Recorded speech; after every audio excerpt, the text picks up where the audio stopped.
even the news I give you, somebody was, my friend that called me yesterday, Adobe called me yesterday. I said, do you know what happened? I said, no, what? Then she was feeding me the news. I said, thank you, because my phone ran away from me. So that's what it is. And, I'm putting things together. Let's continue. Division of Nigeria should be done with pride. Division of Nigeria should be done ceremoniously, not out of spite and hatred. Their leaders should come together. Oh, brethren, we have tried. We have lived 70 years, tried to get out, see if we can be together, but our differences are too much. Let us part in peace. Let us work out what will guide us. And we'll see where it is comparatively better for us to cooperate. This is how things are done. You don't come out using war gadgets to depopulate other people out of selfishness, greed, and policy introduced by the owners of Nigeria. They feed off you, and you're busy running around. I am a Nigerian.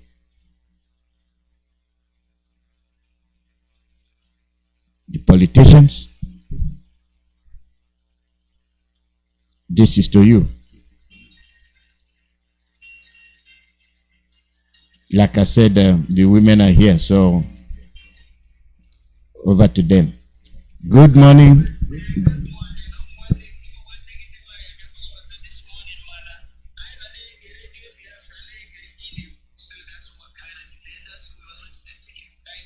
No problem. Over to you, and have a nice day. Thank you, sir.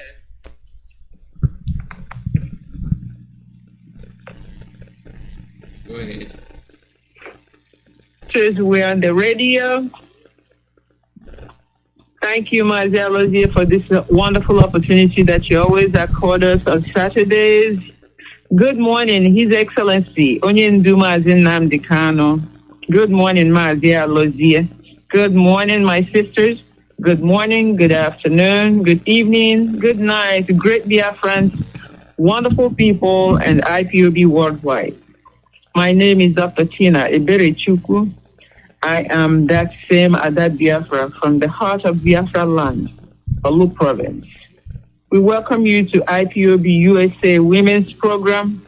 We are coming to you from the United States of America, and today is July 9th, 2022. We are broadcasting on Radio Biafra USA 1 through Radio Biafra London.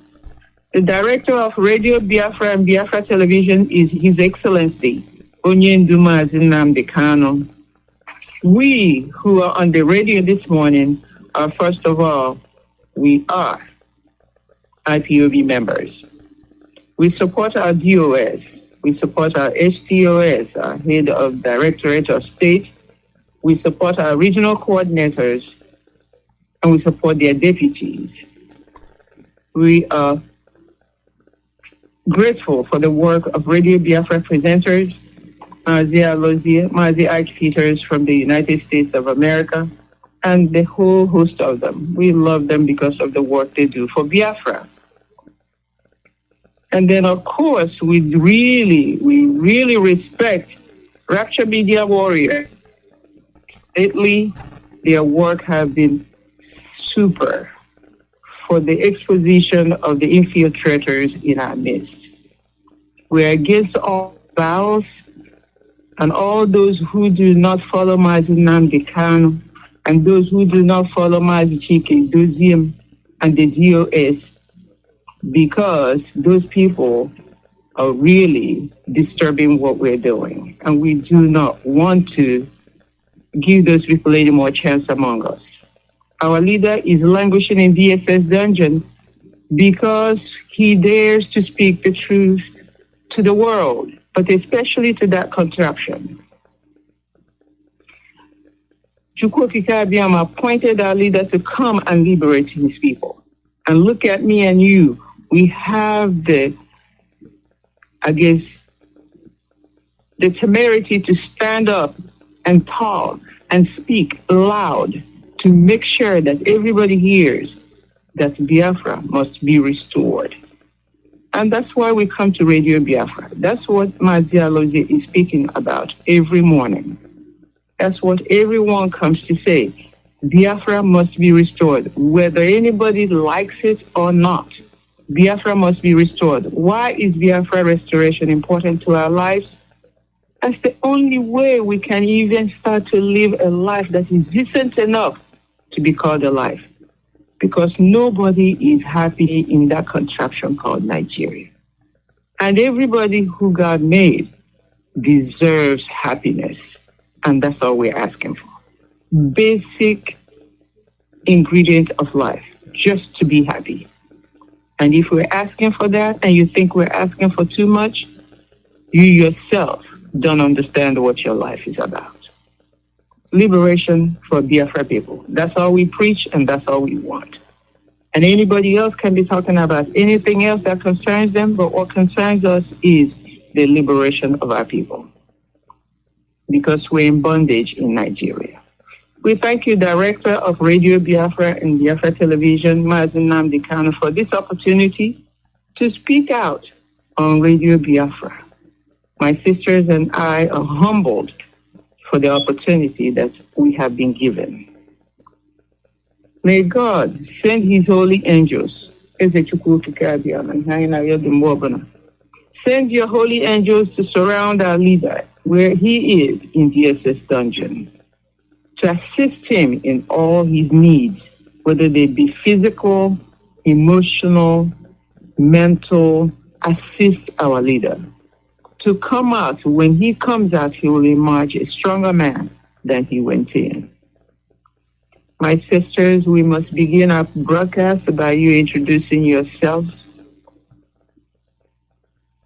And after the introduction, we'll pray and we'll just go into the questions and our theme for today and have our discussions as usual. Sister Kanu, go ahead. Yes, Dr. Ebrejuku, thank you for this opportunity.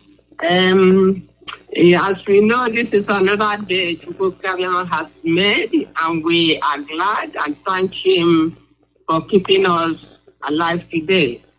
For this reason, today I'm able to say, fellow Biafrans, lovers of freedom, listeners of Radio Biafrans, wherever you are in this planet, I greet you. Good morning, good afternoon, good evening, according to your time zone. I will never forget to greet my leader, Mazi Nnamdi Kanu, the only God you worship, continue to guide and protect you and give you the strength to overcome the tortures of enemies. As you know, my name is Makunde. I am from Were province of a great nation, Biafra. And you know that I'm always happy in this day, Saturday Women Program, to welcome all of you. As you listen to us this morning, please use what you got and put them in practice, because these are the things that will help us in the struggle, in the fight, in the seek of our freedom to restore the land of the rising sun. One day at a time, as you know, we are not rushing this one day at a time. We must get to our destination. Thank you, my sister. Thank you very much, Sister Kanu. Sister Cecilia. Good morning, wonderful people of Biafra. Good morning, good afternoon, good evening, and good night, depending on what part of the world you reside. We are very, very humbled and very grateful for the opportunity to come to you via this radio broadcast or radio station today. I want to say, my leader, Mazi Nnamdi Kanu, I doff off my hat for you. I greet you. You are a man of his words. You are a man of integrity. We appreciate you, and we are still praying that not too long from now you'll come out of that dungeon, and we will rejoice and enjoy your wisdom and your presence. And so, my beloved Biafrans, whether you be in the jail at this time just because of our struggle, I want you to be encouraged. We are thinking of you all. Our hearts go out with you. And so, our fellow Biafrans, even in Biafra land, I salute you this morning. I know things are not easy, but I encourage you to hold on, hold on. We are almost there. I just want to thank our DOS, our ESN, and everyone who has contributed immensely to this struggle, that the Lord will continually bless you. My name is Cecilia, and I come from Umuahia. Thank you. Hello, Sister Victoria.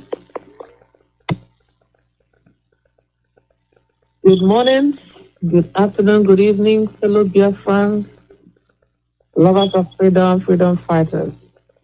Good morning, good afternoon, our able leader, Mazi Nnamdi Kanu, the prophet of our time. I also salute our radio men and women and those in the media, everyone who is fighting for the freedom of Biafra. I will always say one thing: when it seems very dark, the dawn is very near. I want to encourage everyone out there not to fall off the line. Let us continue to follow the line. It will lead us to our destination. I know that Chukwuka understands and knows our plight. Therefore, I send you there a message of encouragement. Be not discouraged for the things you see, for the situations in the land. That is what we are here now for. Remember, some people has gone through it in the past and they overcome. We will also overcome. Biafra land will not be swallowed up. We will not be swallowed up. Welcome to our broadcast this morning.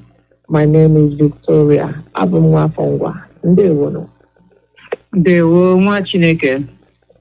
My sisters, we are ready to pray, and if Sister Kanu would please lead us in prayer, then we will start with our theme and our topics.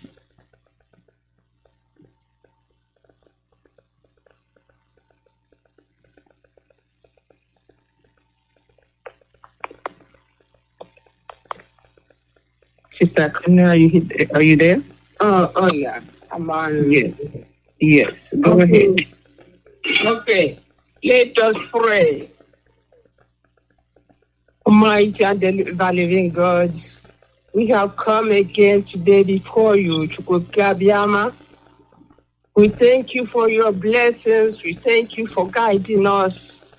We thank you for your love to all of us.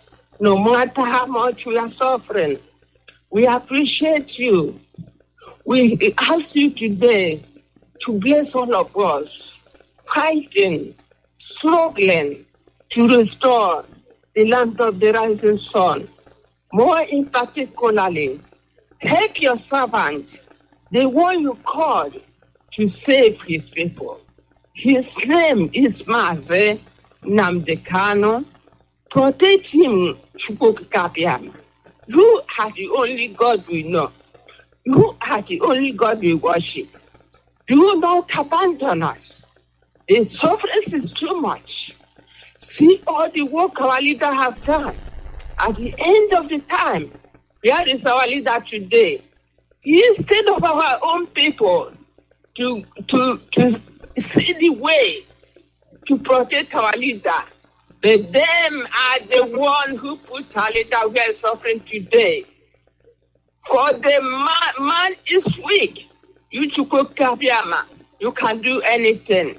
I'm calling you this morning to save our leader from enemies. Help our leader's family.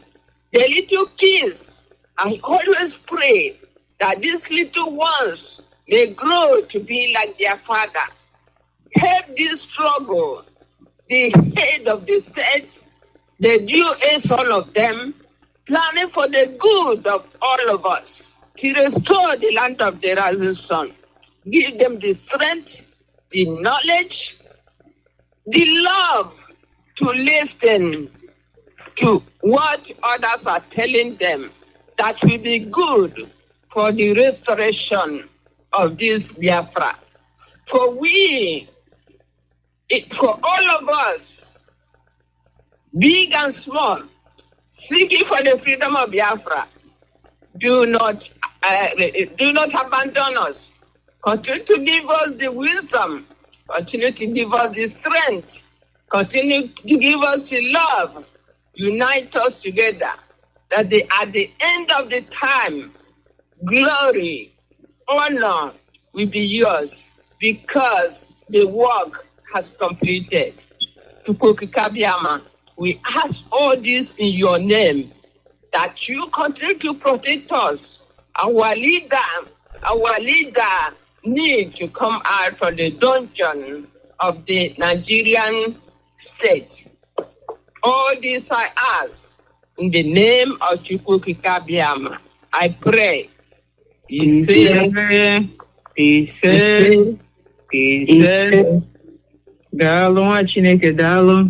This morning, great Biafrans, we come back to tell you that we have no other focus but to focus on the fact that our leader, Mazi Nnamdi Kanu, must come out of DSS dungeon.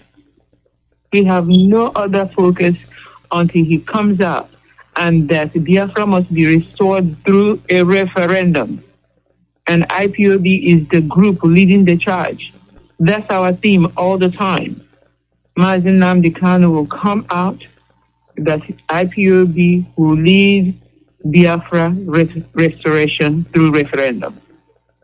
Our theme will remain the same. Nobody will sway us away from this theme. Mazi Nnamdi Kanu must be released unconditionally, and Biafra must be restored through this wonderful family that Mazi Nnamdi Kanu has built, IPOB, through referendum. Period. That's what we will focus on. We don't care what the rest of the world is singing. Our song remains, give us Biafra through referendum. Release our leader. So we will begin with our first topic this morning. And this is a topic that we might have to revisit. But this morning, we want to ask the question, what is patriotism? Because in America, we live in the United States of America. In the Americas, you can almost taste, you can feel it, everybody talks it, everybody lives it. Patriotism. How can someone become patriotic? Can we, Biafrans, young and old, learn patriotism? Learn how to put our nation first instead of our personal gains?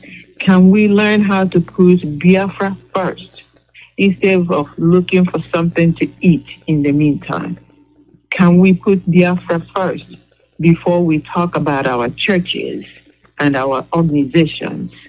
There is no organization better in America than America itself. When you come here, you would know what we're talking about. America is a constant theme in every American's heart. Can Biafra become the theme in our heart all the time? Patriotism to our nation. Sister Kanu, what is patriotism? Okay, Dr. Tina, thank you again for this opportunity. First of all, putting our nation first is what makes us a citizen. Which is our nation right now? We have a nation that we are fighting to restore. And this is the beginning of us learning how important our nation will be. And that is why today this topic, this question, patriotism came out. You know, what I'm going to tell us this morning is not that I know it before. I'm telling you the truth. I research it, and I'm going to give you what I understand about it. Because the more you research, the more you get information and put it out there. Patriotism, let me tell you, is showing affection for one's country, for where you belong, for where you call your own, is the willingness also to provide to your country. As my sister Ebere mentioned this morning, it's not the willingness to also, the willingness only to think about yourself. Me. What can I eat? How can I survive? How can I do this? Me, family. It is not mostly occupied. It's no interest about your country, the well-being of your country, how it's going to be. I don't want to mention things about Nigeria who failed all this while. They only learned something of this nature in school and never practice it, especially in political arena. They never practice all these things, you know. Patriotism is a sense of personal identification with your country. It's talking of your country, because how how you love your country is one of the things that makes you who you are today. Americans, they are proud of their country, you know, and that's why all of us living here, we are learning from them. And this we must and be proud of our nation, Biafra. I know now it is difficult because of all the chaos going over there, but we are pointing out these things so that we know the importance of this patriotism to be applied in our own lives. In the other way, the feeling and the attachment and commitment to your country, to your nation, is very, very important. That's what makes you happy. That's what makes you to stand up. Patriotism is the love you have to your country and whatever is going on in your country. You don't say, I am in America, therefore I don't care what is happening in Biafra land. Therefore, all of them can go to hell. But that's your country. You know, supporting and being responsible for your family, being responsible for your community. You help others to volunteer. You know, this is very important. Especially, we all know what is happening today in our land. All the killings, many people don't have anything to eat, and some people still have a lot to eat. Volunteering, giving somebody something, or when, you know, a lot of ways to volunteer to help people. So this is all we have to start now. No? Also, if it demands that you must pay for your life, you know, it's something someone can do, because a lot of our people have already done it. Millions of our people have died because of Biafra, because of they are patriotic to their country, and because they want to save others from going through what they have been through. You have to respect yourself in this case. You have to respect your neighbor's opinion matters. Because, for instance, now we are in Ipob. Oh, let me give you a simple example. That we, four of us here, can gather to plan what we are going to talk today. It doesn't mean what I say is going to be received by the group. It's what we know that will help the people listening. That is important for the week. We agree. Not all the time. My sisters will take my idea or not all the time, I will take the idea, but we're gonna decide, agree together what to do.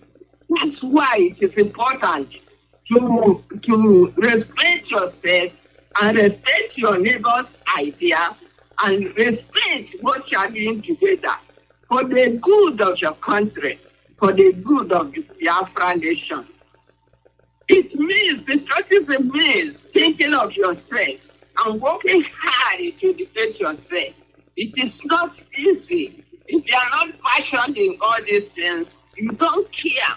Like most of our people, let me tell you, in America today, they are doing watching of yoga. They don't care what is happening back home. They only do their parties and all the rest of it.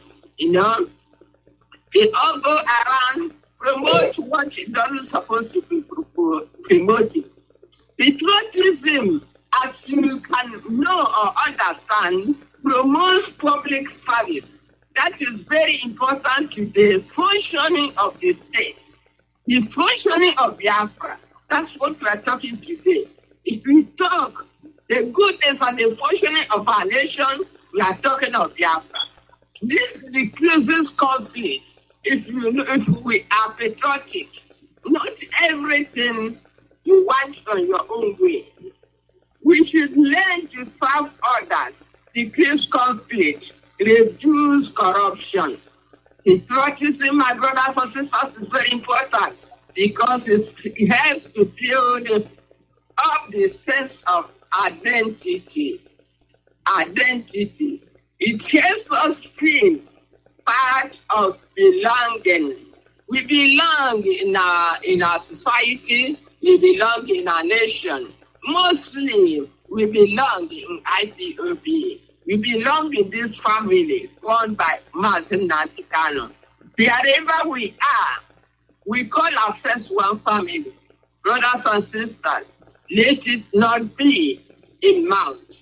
Let it be in deed. The values of patriotism, let me give you 2 or 3.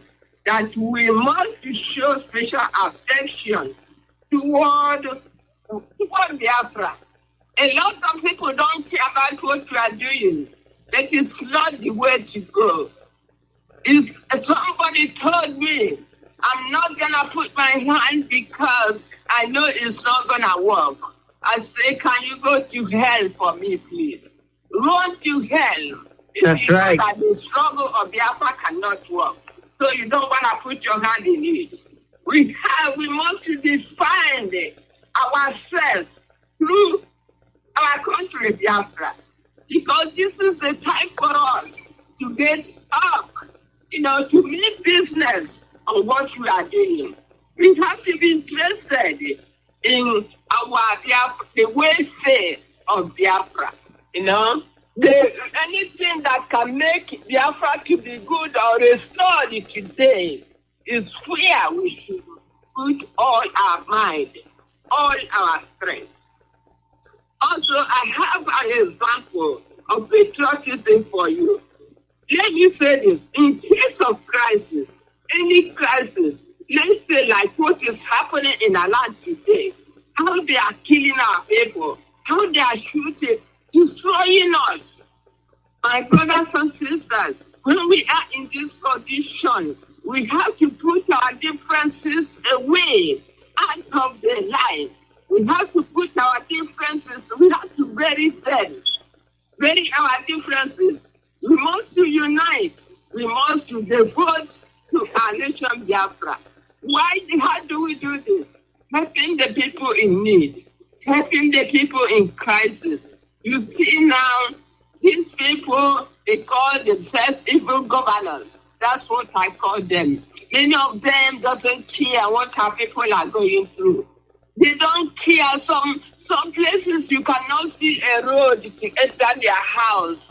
It's a lot of flood. They cannot enter their house unless they put their leg in a river before they cross. So this is when this happens, it is an action time, showing that you love your country is to help out in this type of things. What is our duty as a patriotic person today? We must obey the law. So now you may ask me that we don't have law anymore. But I'm telling you we do. We have the structures already that put in place for us. We have the TOS who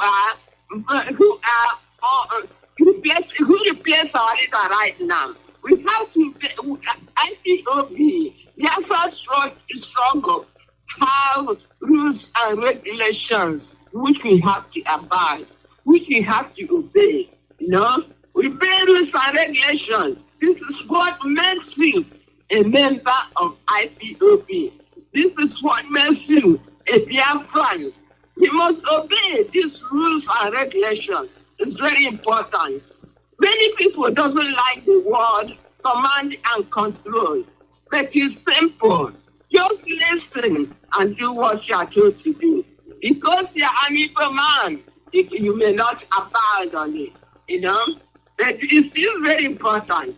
Love or devotion towards country is what we are talking today, the Biafran people.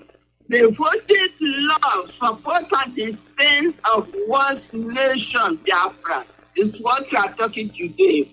And forget these infiltrators. These people distracting us. Know that this the agent Nigeria employed to destroy us. And these people will never be, I'm telling you, they will never be alive to see Biafra. These type of people will never talk anything about Biafra, and we never like to, you know, patriotic for Biafra. They will never do anything good for Biafra. I know it. My brothers and sisters, it is very important to feel like we belong in Biafra. Because if you are talking about Biafra, you say, I don't care, you are a stupid person and you don't belong anywhere in the country you call yourself. And brothers and sisters, in conclusion, patriotism is so much more than just loving your country. There are also many more ways to be patriotic than belonging to the some security network or serving Biafra.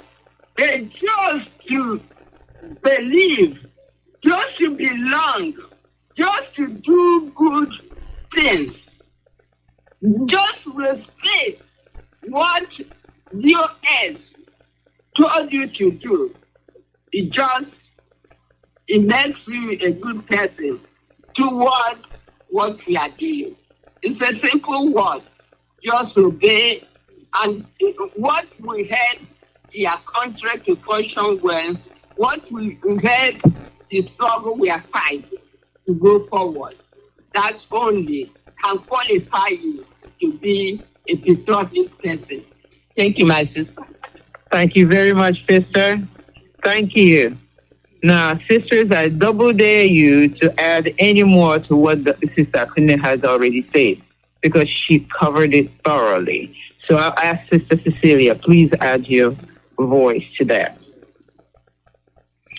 Thank you very much, Dr. Berechukwu. You know, everybody needs to belong to a certain nation. And if you belong to a nation, you have to show, you have to be happy, you have to be proud of your nation.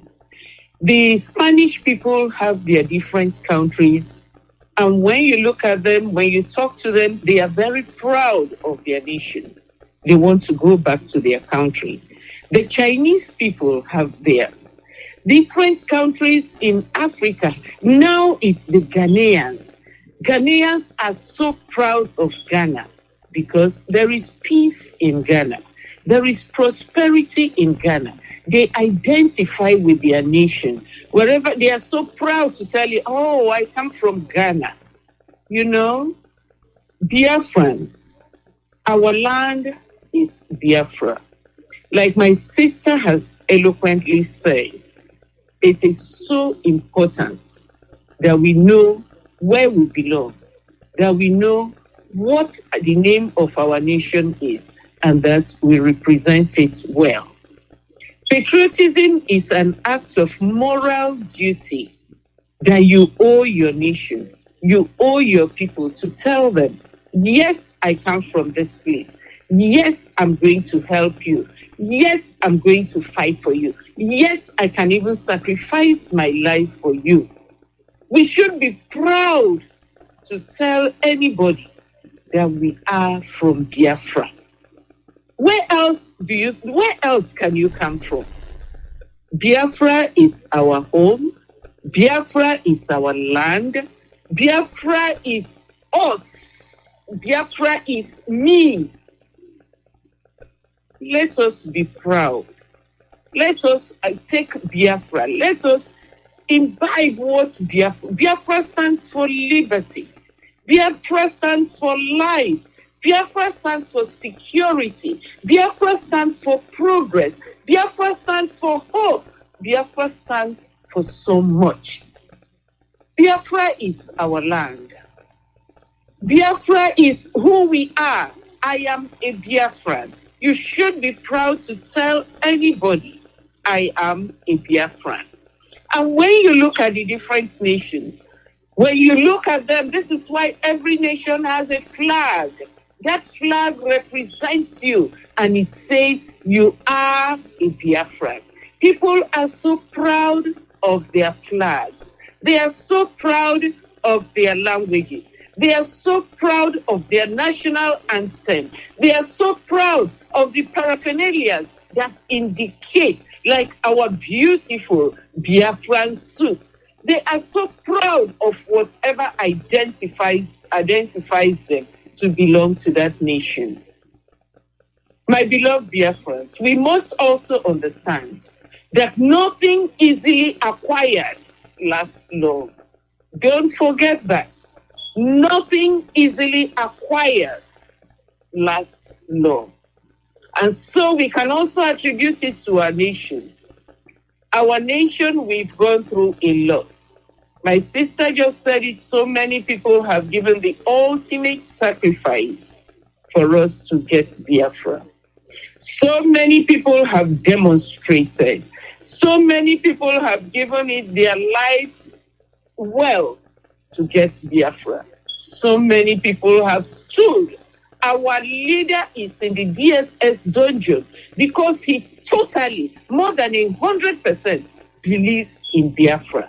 And he believes it into his bone and marrow that Biafra will certainly come.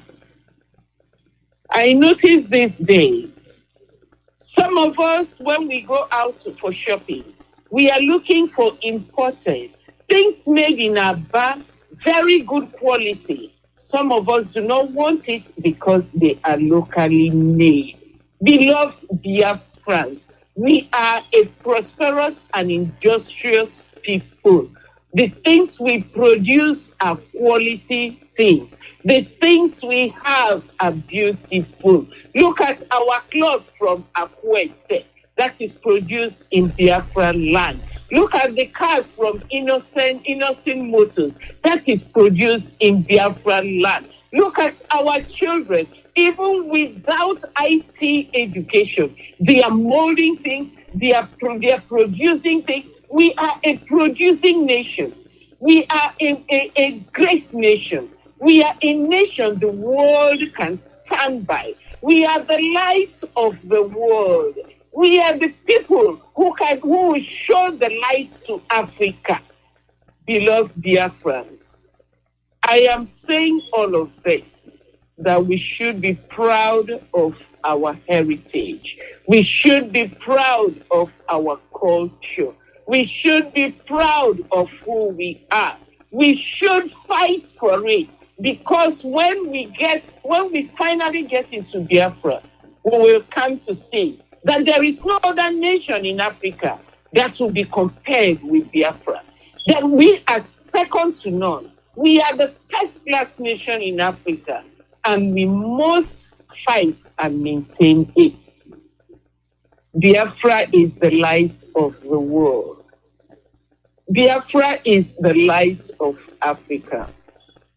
Let us stand strong. Let us stand together. I know at this time, this is the teaching period. The teaching period is never easy.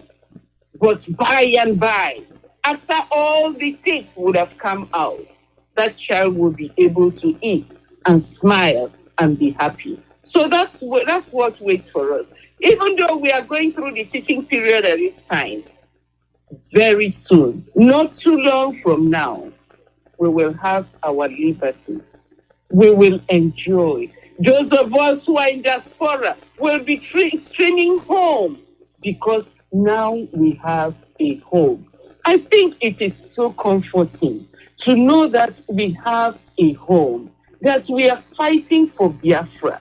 We are fighting for our land. We are fighting for a place where our children can sleep at night and they will not be afraid. We are fighting for a land where our children in diaspora, even those of them who are retired, can come home and they will have some peace of mind. We are fighting for our land where our children will be able to study whatever they want. They'll be able to produce what they know how to, and nobody will stifle them. Nobody will intimidate them. Nobody will marginalize them. We are Biafrans, and Biafra is great. Biafra is a nation. Biafra is beautiful. Biafra is glorious. Beloved, let us have that picture in our mind, that our land is the land of the rising sun. Our land, Biafra, is second to none. Let us be proud of Biafra, and that is patriotism for me. Thank you. Thank you so much. Thank you. Sister Victoria, what do you have to say? Thank you, my sister.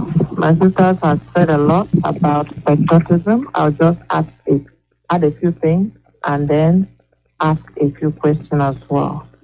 Yes. I know that according to some of the definitions we've given concerning patriotism, in summary, if you are a patriotic person for your nation, it means your feeling of love for your nation. You are devoted to your nation. A sense of attachment to your own country.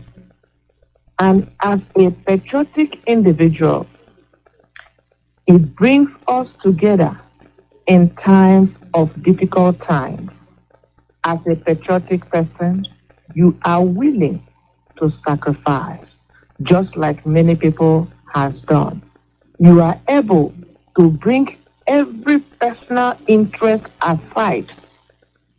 As a patriotic person, you run after the welfare of each other. You bundle yourself together for the sake of your country. Today, many people, when you talk about Biafra and the struggle, one thing is, do we love ourselves?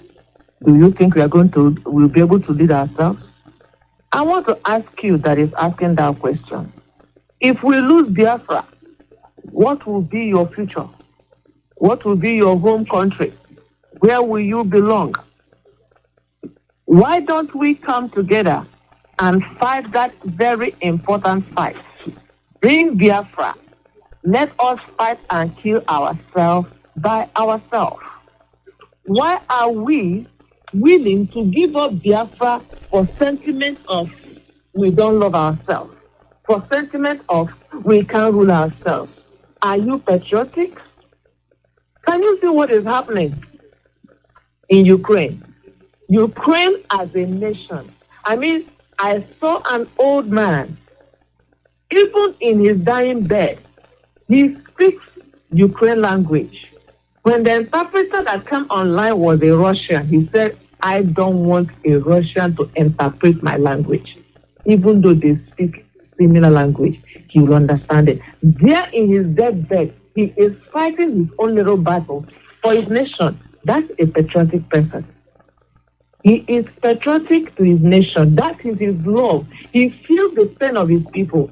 How can you be a patriotic Biafran and your own personal interest is above everyone else? You see the people dying in the land, and you are happy, celebrating abroad, going for parties, and you are patriotic. If we lose Biafra, do you have a homeland? Where do you belong?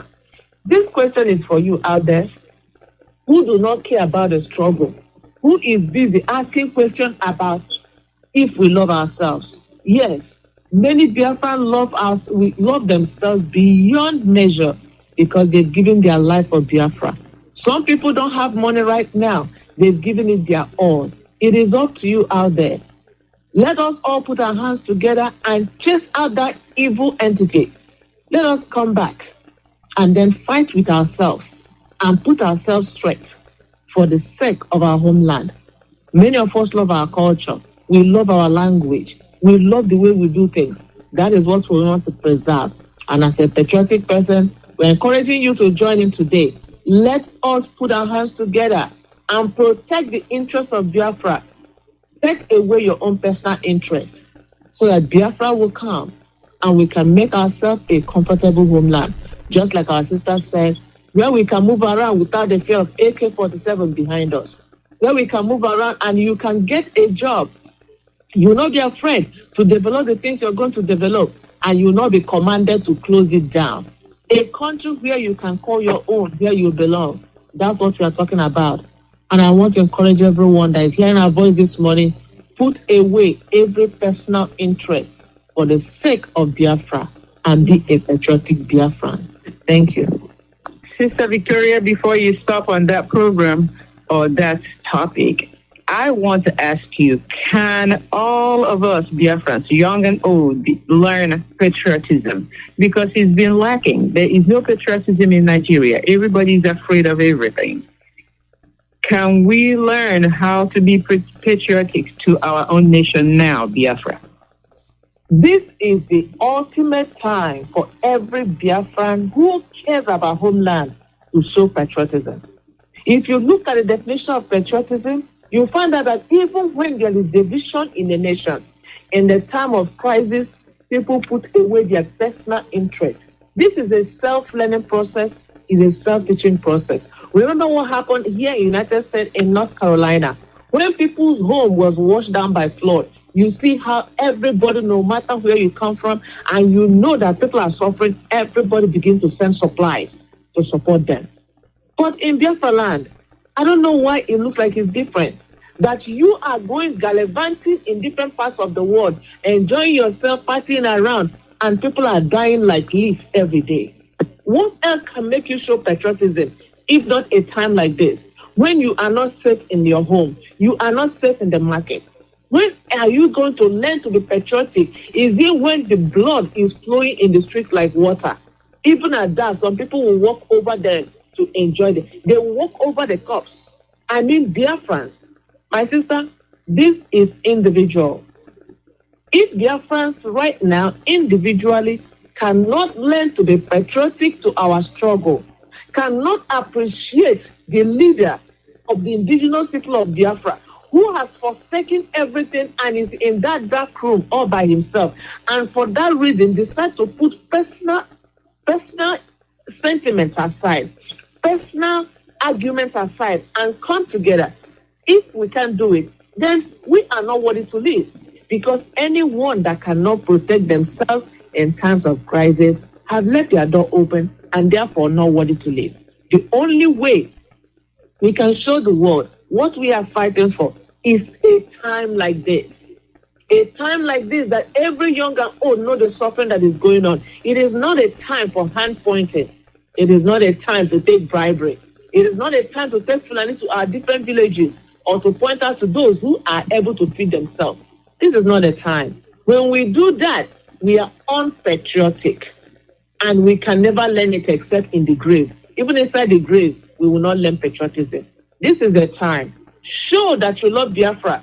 Don't stop standing on the fence. If you're standing on the fence and watching, you're a foreigner. You're not a Biafran.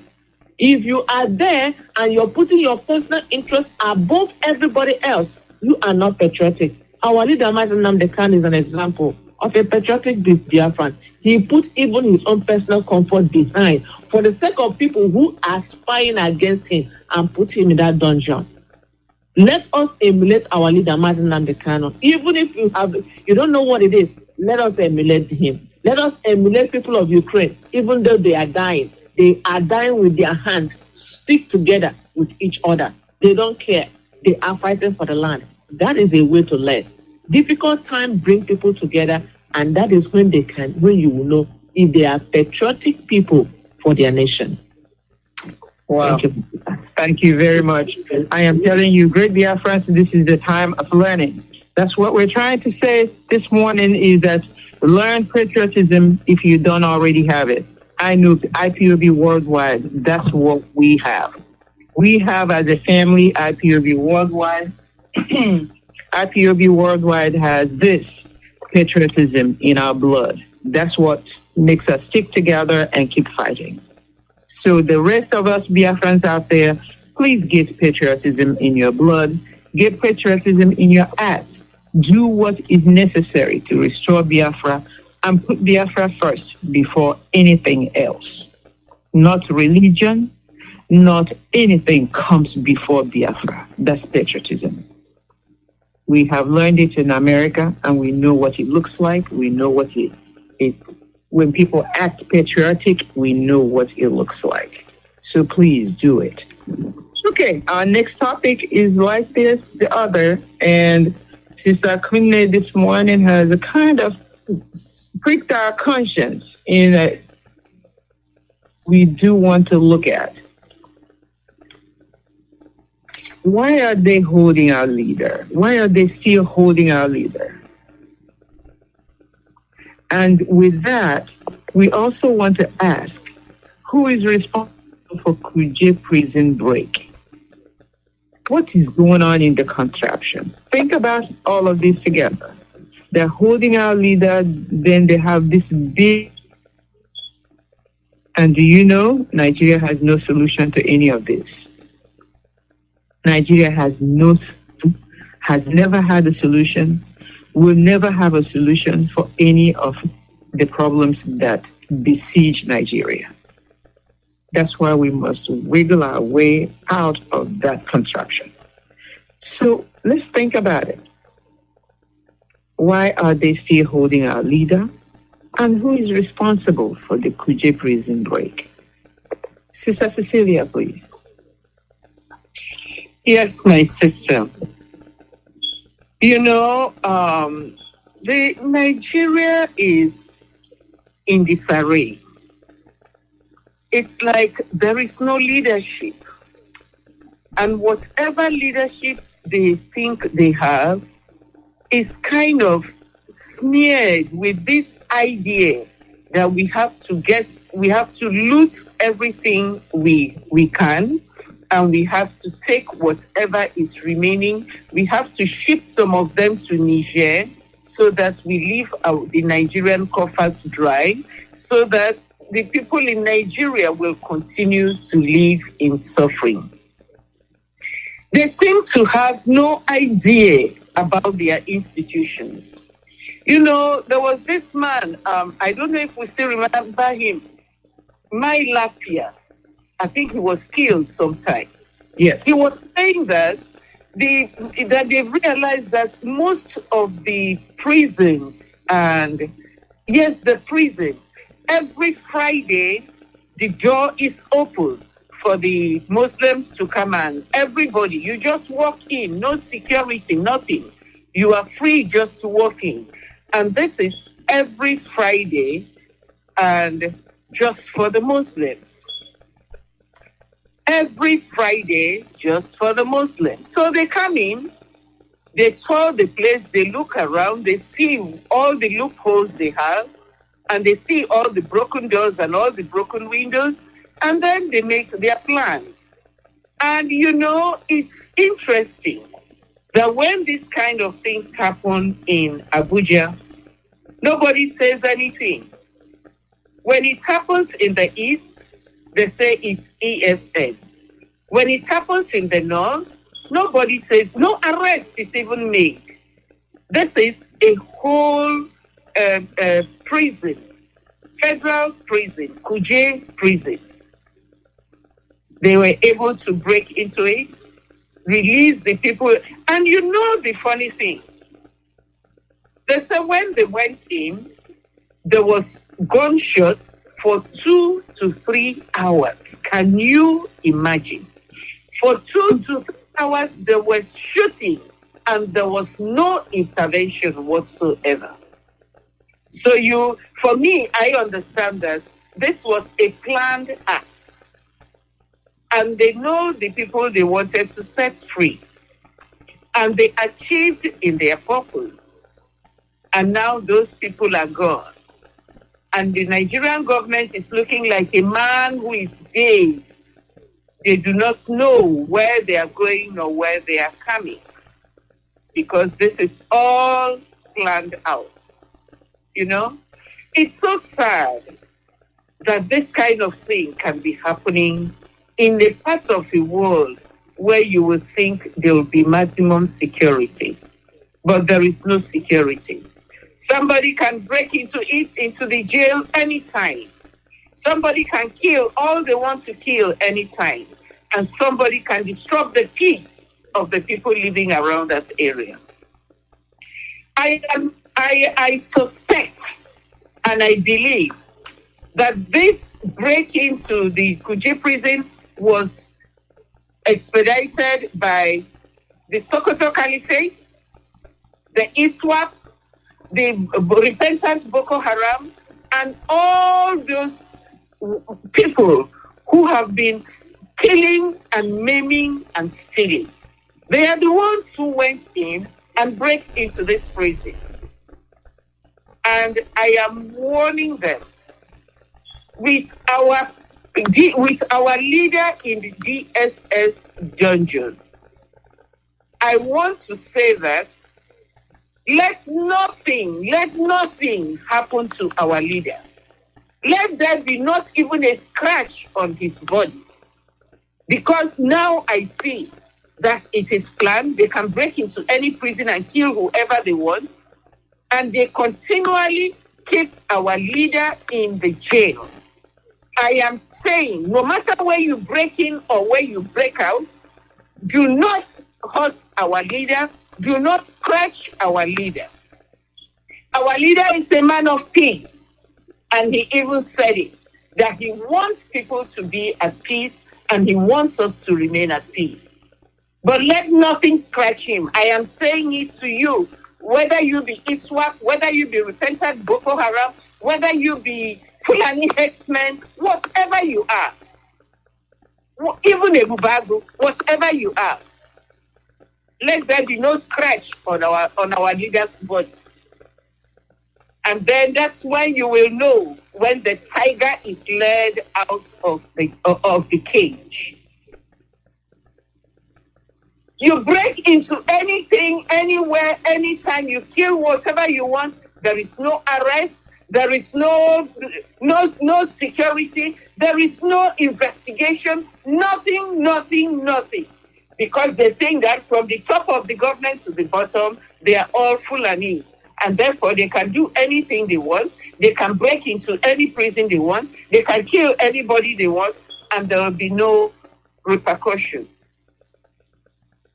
You continually keep our leader in the jail. Let nothing happen to that young man. Nigeria, you need to put your act together. Nigeria, you need to know what you are doing. Nigeria, you need to protect these people that you have incarcerated. So, my beloved sisters, I'm just begging all Biafrans, like our leader said, in Biafra land, let there be peace. Let us continually maintain the peace. We are a peaceful people. We do not break into jails. We do not kill people. We are a peaceful people. And let Boko Haram, ISWAP, and all that they are, let them continually do what they are doing. But my warning is, let nothing happen to our leader. Thank you. Thank you very much. Sister Victoria, what do you think about our leader's condition and the break of Kuje prison? Thank you, my sister. What I'm going to say there is the kidnapping of our leader and the detention in the DSS dungeon to the Fulani is a sign of the conquest of Biafra. I don't see any other reason why he is there, other than they and their cohorts has kidnapped our leader, held him captive with the hope that Biafra's struggle will come to an end because they believe they already conquered the Biafrans, because he is the only light in the darkness, with the exception of few others who are rising up for the sake of Biafra. Our leader in their hand is like when you give a precious gift to a swine. They don't know what they have in their hand until when we look for our leader, we don't find it. But we pray to the Lord God Almighty that it will never happen. If Daniel, according to the scriptures, was in the mouth of lions and the lions could not bite Daniel, if that biblical story is true, that is what we pray for our leader. Even though he's in the midst of the lions, lions will not bite him. Just like other characters in the Bible, inside the fire, they were not born. We are asking God that our leader, that they are holding down as a sign of conquest for Biafrans, that it will not, by any chance, exceed more than what they have done so far. Are we talking about the maximum security prison they call PJ prison? What is happening? As far as I'm concerned, this is an order from the imposter. Go break it up. Release more criminals out there. The election time is coming. And that is why I cry for our people. Release them out there. Go and kill more of them. Reduce their numbers.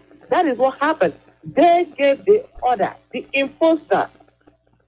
How come that, in fact, it is the terrorist government and it is a terrorist act going on unchecked? But they will go to innocent villages in the east and kill people who are just managing to survive each day.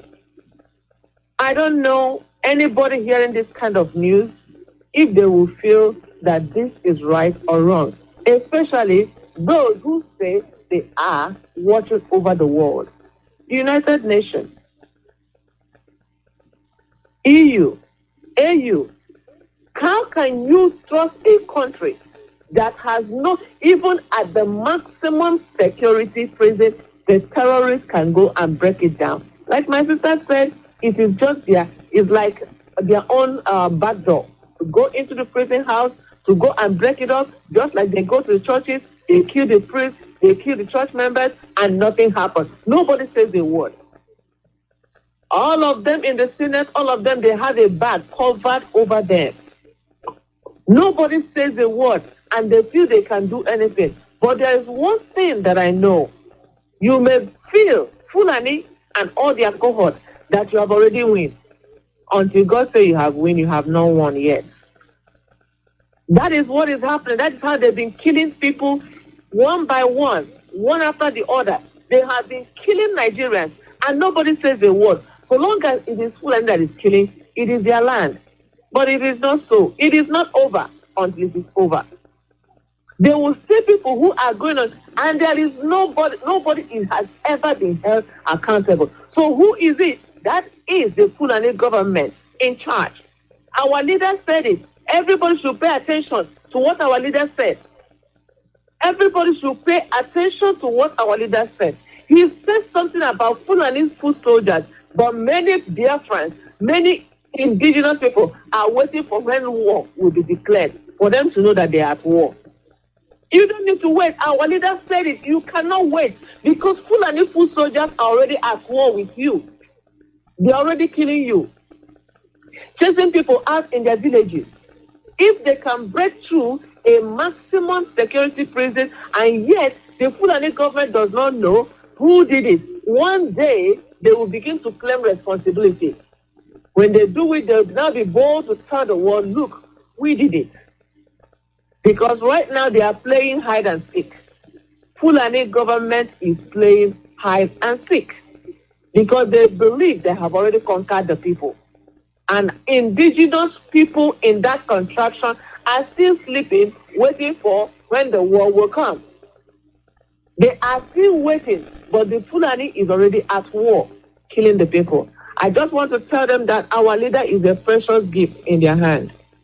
And we want our leader. We want his life. We want him back. He is being held there for no good reason.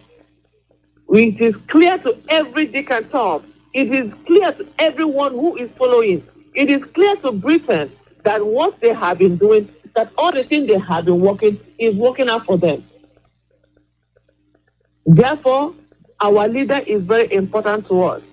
And we know that Biafra will come. He is our prophet. He knows already what is going to happen, and he has declared it long ago when he said that even if it's one man and one woman remaining in Biafra land, Biafra will still come. We are holding on to that word. We are holding on to it, that no matter what Fulani does, no matter the number of people they kill, because killing human being is more easier than killing a chicken in that country. And nobody is held accountable. We know that no matter what they do, they should know that we are holding our Biafra land very, very dear in our heart. That no matter what they do, Biafra will come. Our leader will surely be free, because we know that God owns the world and the fullness thereof, and not Fulani. Everybody should know that it is by the order and mandate of the imposter that the terrorists, their foot soldiers, are doing what they're doing. They are no longer hiding, and it's clear to us. Indigenous people, rise up wherever you are.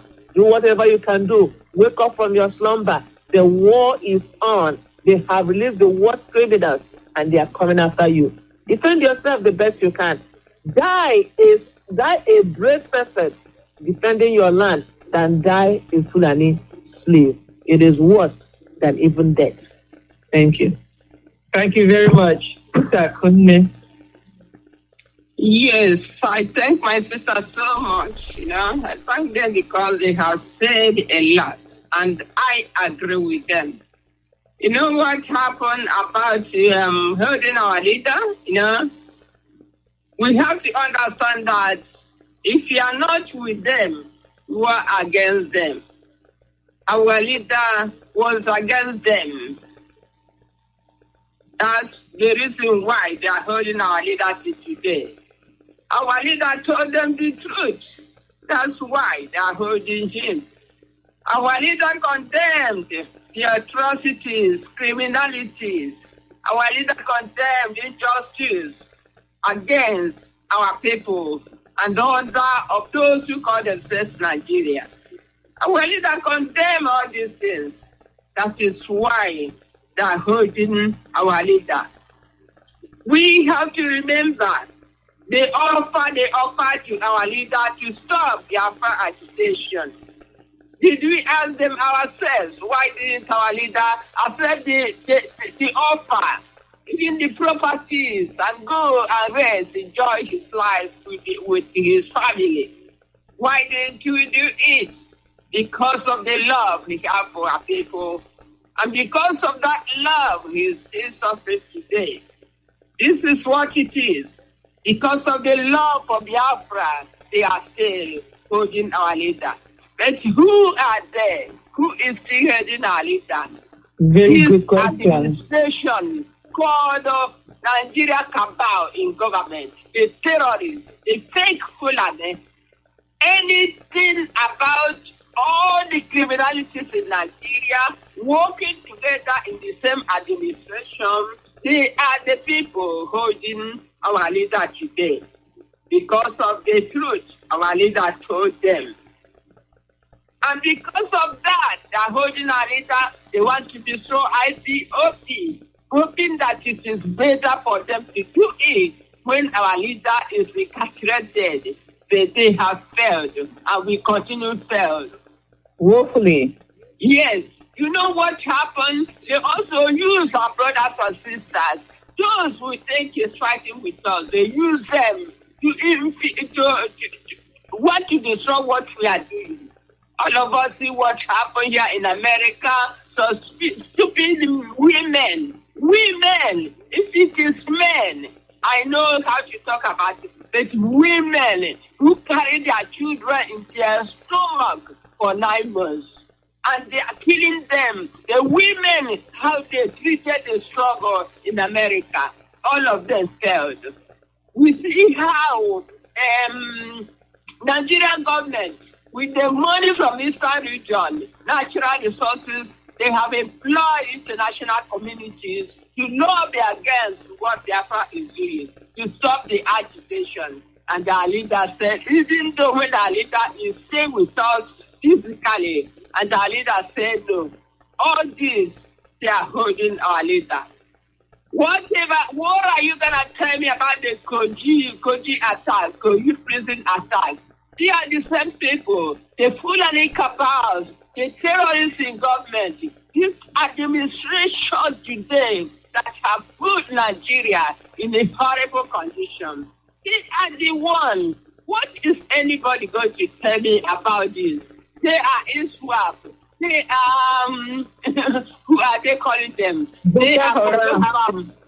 But who are the Boko Haram? Who are the ISWAP? Who are the terrorists? All these people are the same people. Who sponsored them? Who is sponsoring them? This administration, called fake Buhari administration, who are sponsoring them? They are the same people. You call them different names.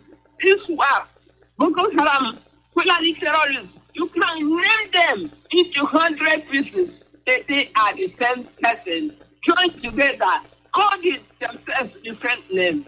But minors, if you minus this administration, evil administration, these criminalities, these killings, all this will exist.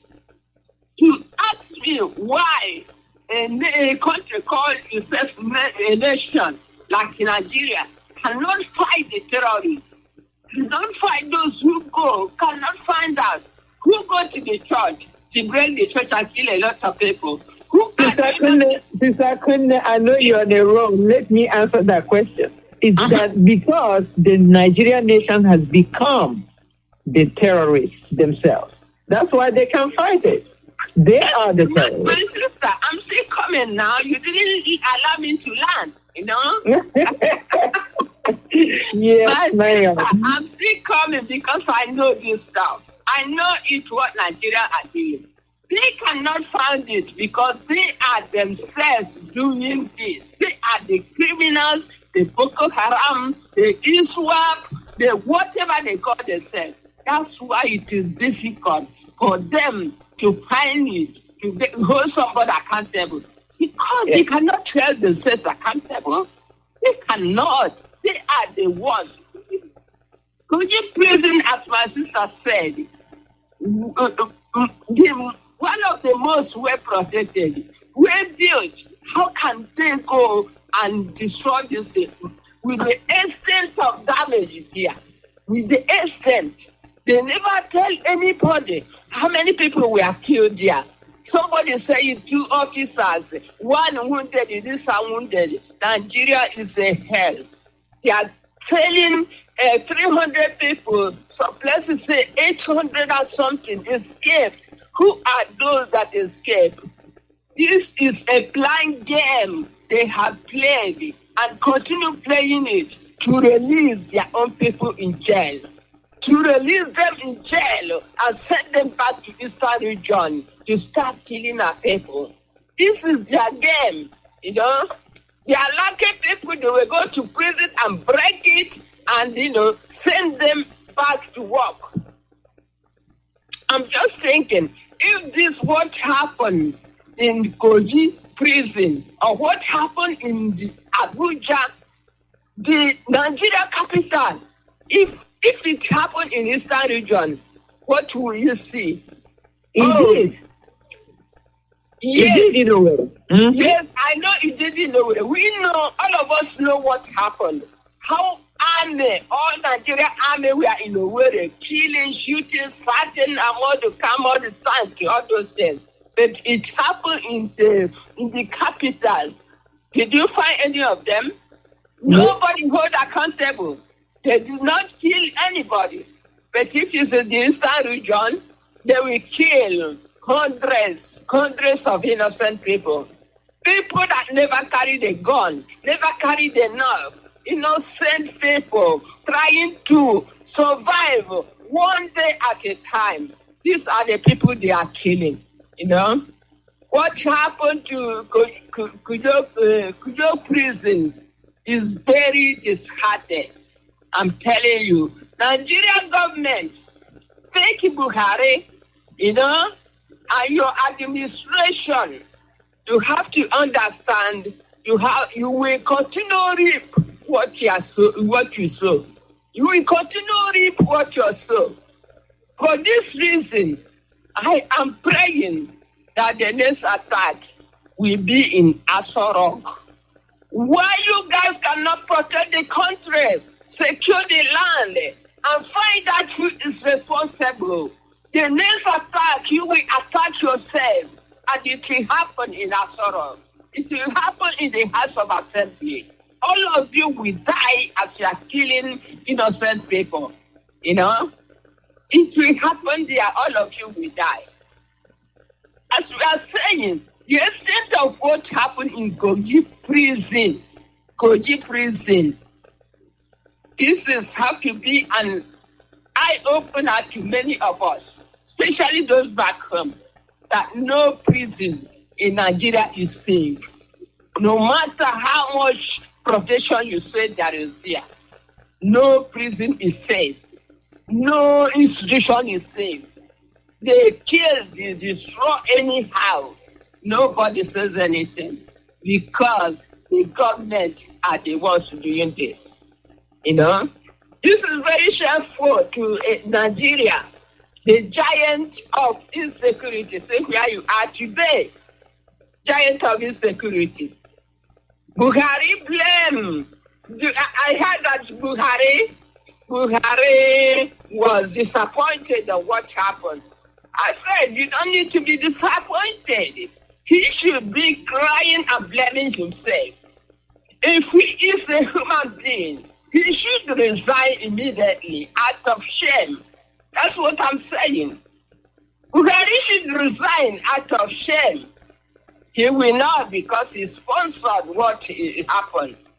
And supply these idiots sophisticated weapons, you know, to attack all this bomb. Where did they get it? Because it's the government using the citizens' money to sponsor all this. Why the citizens go hungry? Why they kill the citizens struggling to live? This is their work. Let me ask Buhari and Co. Are you sure you are struggling to fight insecurity with this type of kidnapping gang in Nigeria, in Biafra land?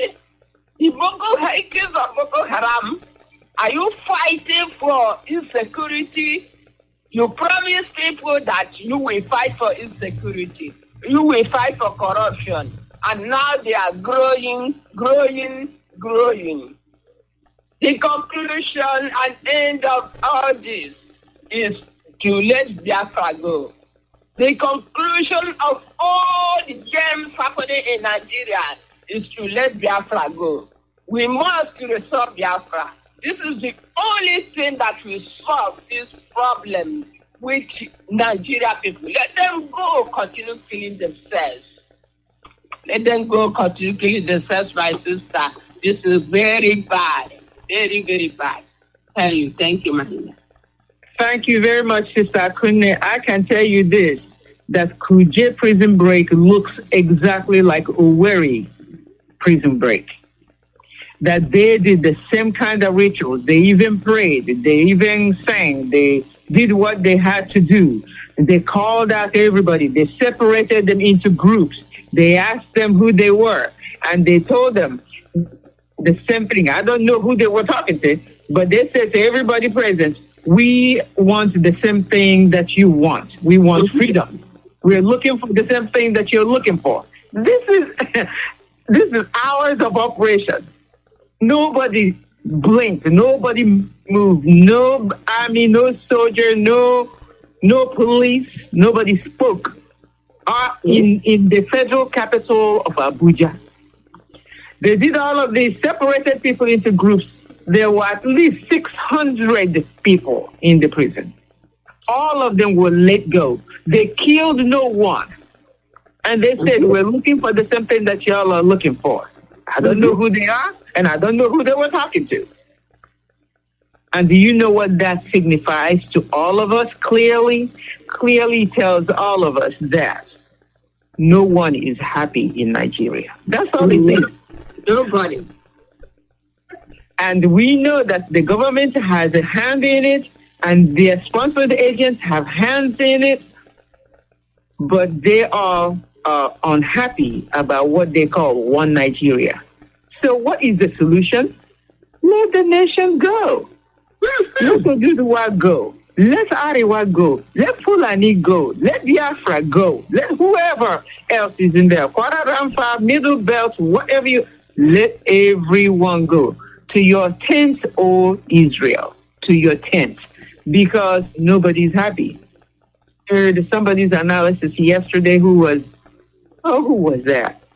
I think it was Iken Guruago, was talking and saying, do you know that the Fulani, what we call the bookies who walk their cattle from one end of the country to another?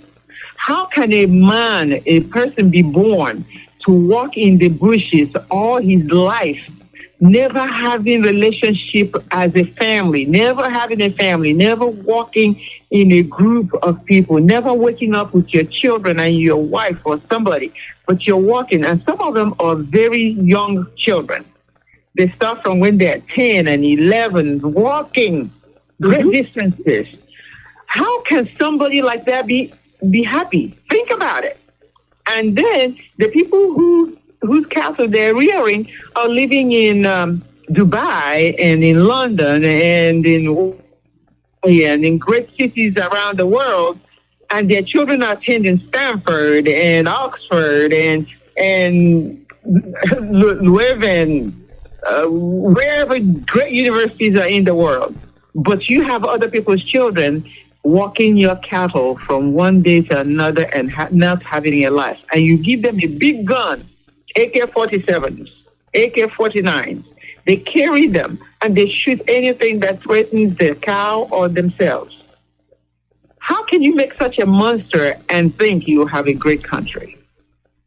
There is something called ranches, and for some reason, the psyche of a Fulani Caliphate oligarch has never comprehended that you can keep your cattle in one area and feed them from that area.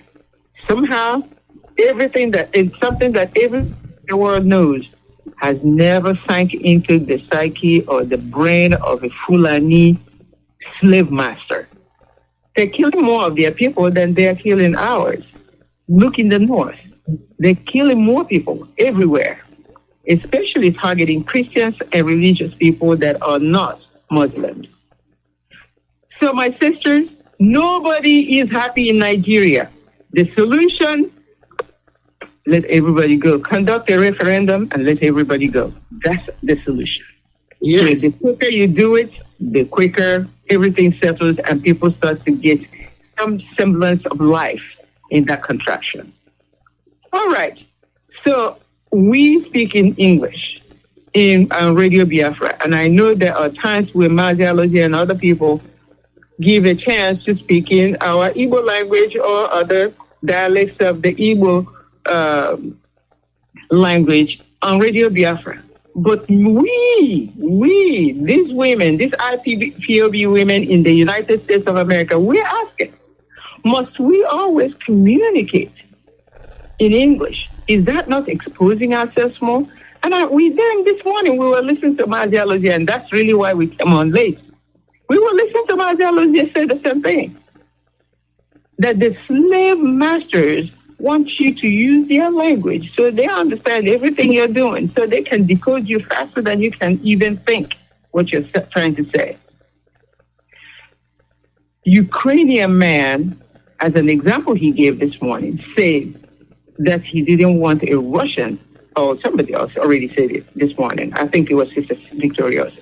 Don't want a Russian to interpret his Ukrainian language to anybody else. He had rather have a Ukrainian to interpret.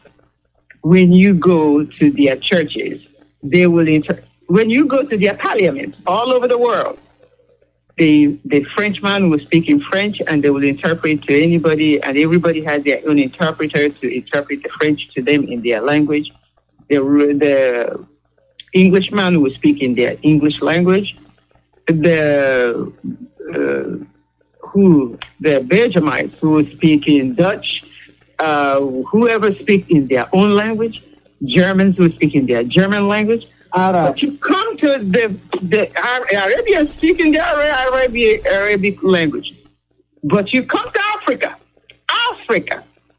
they will speak the language of the slave master. The English conquered nations will speak English every time. And then when you go into Nigeria, all the languages are dwindling and dying away, especially my language, Igbo language. Because we insist the most because Nigeria is more important to us than anything else. We insist the most to speak English instead of speaking our mother tongue. Why is this? Should we continue to expose ourselves and be decoded before we even speak? Because we want to speak the English language? I say no. I say, let me even go back and learn that language that I spoke when I was a little girl, even better now. I will go back, and I am making all efforts to teach all my children the Igbo language.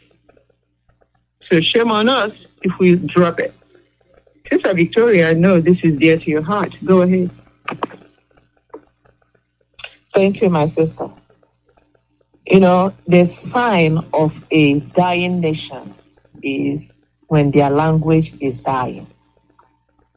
And I pray that that will not be the portion of Biafra. He said, today, it baffles me that even people, in fact, all the schools that Biafrans attend, the only thing we achieve from the school is grammar. Whether it is correct English or fake English. All that we achieve from the kind of education introduced to us is that everybody speaks English. If you come to Biafra land, talk to a child, even some parents in Biafra land, is right there in the heart of the land, are teaching their children to speak in English, and their little children can't even speak. If you're speaking our language to children born in Biafra land, they don't even understand it. And their parents are so proud. They are so proud that their children are speaking the slave master's language. So if parents in Biafra land will dare watch their own children from childhood speaking English, and you talk to the child in the mother tongue, and the child is acting like a foreigner, what is that telling us? That generation is already gone. We're gone. That generation is gone. Because when something happens, there is no way you can talk to your own person in your own language as a matter of privacy. Myself, one of the things that helped me here in the early age of my children was speaking my language to them. There is something they will do in the public, and I will caution them in the language, and you see them react right away. The foreigner there will look at me and look at them, and will never know what transpired because I'm speaking in a language they don't understand. Every father, every mother, wherever you are, we ought to encourage ourselves first to speak the language. When we are communicating with ourselves in the family, we are speaking English to ourselves. How is it that the enemy will not know our in and outs? In Radio Biafra, even people who are speaking, who are talking about secret things that we're supposed to digest among ourselves, they are saying it in English. Before we even finish speaking, the Fulani already got it. Britain already got it. Other people, other parts of the world, they are sitting. I remember the time our leader was making broadcast. He was doing it to incorporate other Biafrans who cannot really understand the language. But it is clear that those Biafrans are able to bring an interpreter to interpret when our leader is speaking in their own language. Because that would have done us more good than speaking to the whole world. And like my sister said, before you even finish speaking, they have already decoded it and they have already countered it. Fulani will speak in their own language. You can be there and they are talking, and you will never know their secret because they are speaking in their mother tongue. Right now, they are projecting that language to other people, forcing it down their throats to preserve their own language. While we that have the language ourselves, we have dropped it as a sign of pride. I can speak English. You go to school, you do not learn how to do anything right. You go to school, you do not learn how to speak. You do not learn how to produce anything. If you are handed over anything for you to manage, you cannot manage. You cannot open a business by reason of going to school. All the certificates you have is grammar. And that is what is killing us today. I want to encourage us, wherever you are, brothers and sisters. Now we are speaking generally here. But when we are speaking things, that what when we are speaking, even we would have everything. Even if you in their midst, only about that you or give you a hot we put everything. Only we have ilu hot. But when you now say okay, trouble, look much and see less. Because it's really. But now we have gone very far. Please let us not kill our language. In fact, other people who don't even know our language, those who are artists, who are singing songs with our language, see how it sells in the market. Other cultures, other people are learning to speak our language through our songs, and we are busy speaking to ourselves in English. And we are forsaking this wonderful language that God gives to us. Please let us preserve the much that we have. These people have infiltrated us so much. Let us begin to teach our children our language. If you are in a foreign land and your child can't even hear, I don't mean your child speaking, but the child should be able to hear. Let's say they check your child to Biafra land and there is people coming behind them to kill. You tell your child, come this way in your language, and your child don't even understand, looking at you like he's a moron. You are at fault. We have to encourage our people to speak our language. And for those of us that make important announcements, be it in Radio Biafra, I am advocating, even as we are talking now, that you bring interpreter for other Biafrans who want to listen. Because I've seen that many of them don't even care. We cannot sell ourselves for people who do not care about the struggle. And we keep speaking so that they can understand. Let there be interpreters for those languages. Just like my sister said, you speak in a major language and everybody else is interpreted in their own language. This is what we are advocating for. Enough of this English that we are speaking. We cannot continue to promote the slave master's language against our own language, and we watch our language dying. All the children that we have, just like the zoo was saying, everybody who is abroad can no longer have a right in that zoo country because our children are all there. A whole generation is going away, but we can still do something. If we can come here and learn how to speak Spanish, if we can go out to other countries and learn how to speak Dutch and learn how to speak Arabic language, we can relearn how to speak our own language and make it compulsory in our communication. That if you are able, if I should open an establishment, you have to speak in my language for me to hire you. If you can't speak in that language, I will not hire you. Some people will say it's racism. Yes, I will accept that racism in order to preserve what we have. And every one of us should make sure that we begin to take steps in that direction to preserve what we have. It is very, very important because with that, we can discuss among ourselves as it is, we come man and age. If we stay together and say something, we should keep it together. Let us begin to throw away this idea of saying important news in English. Let us desist from making important steps in English. We should speak it in our language and bring interpreters to interpret to those who don't hear. And this can be a step forward for Biafrans. Thank you, my sister. Very much, Chineke. You know, I gave you the about economy. We will say some things that are important sometimes. I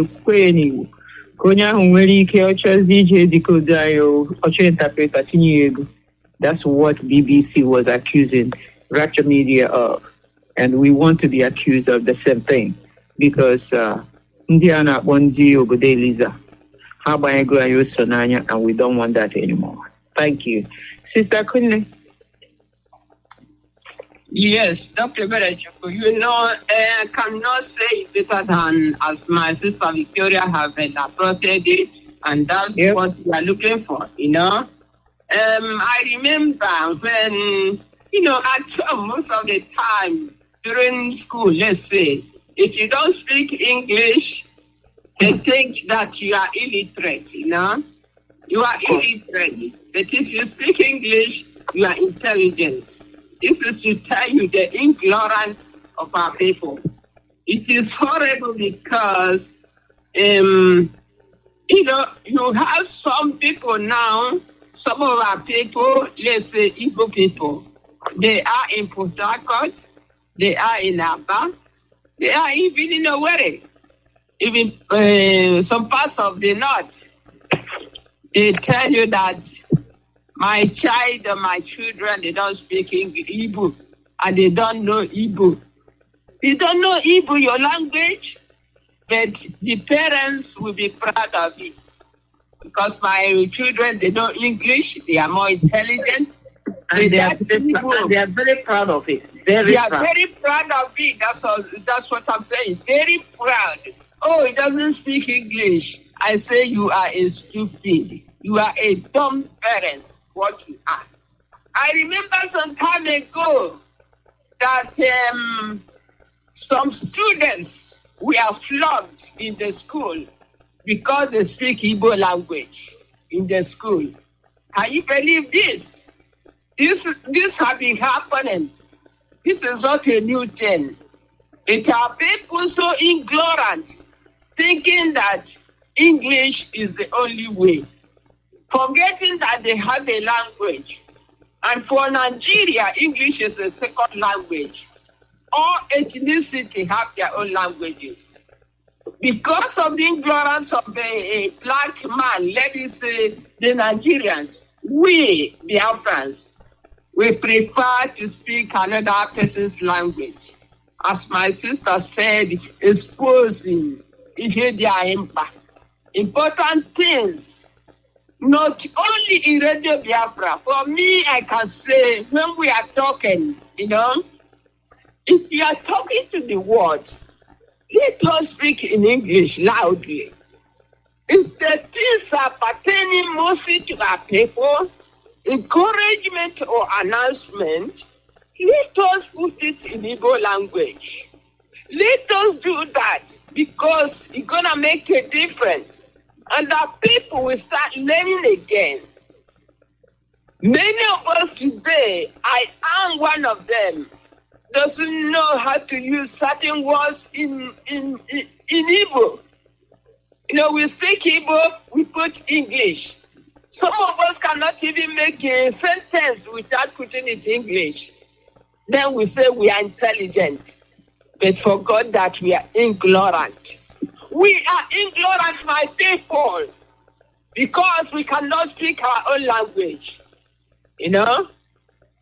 I had somebody on Radio Biafra a few days ago bringing important information on the air in English. Oh my God.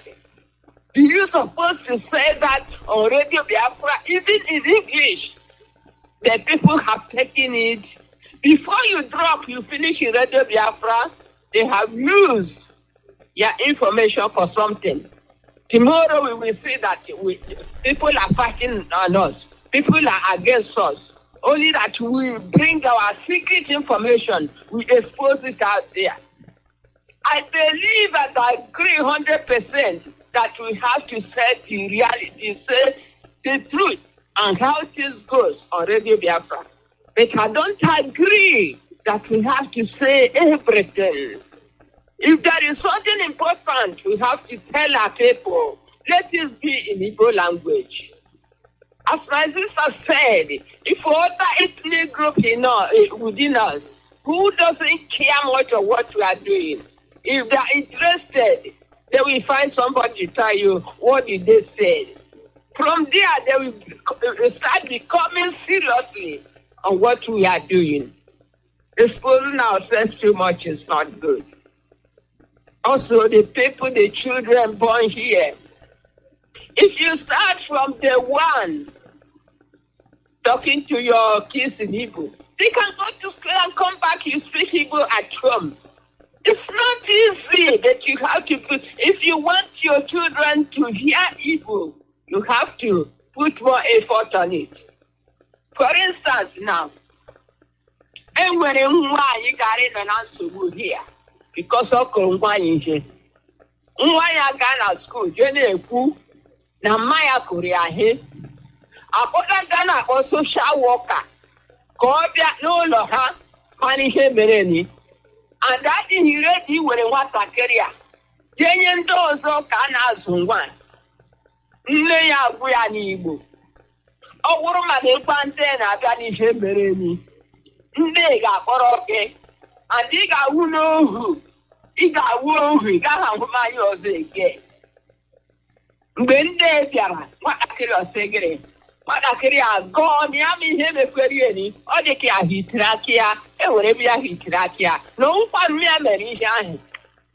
My brothers and sisters, tell me, if that little child here in America don't understand Igbo, what will happen? They will take that child away and also discipline the mother. This is one of the importance of what we are doing. We come to expose what is important to us.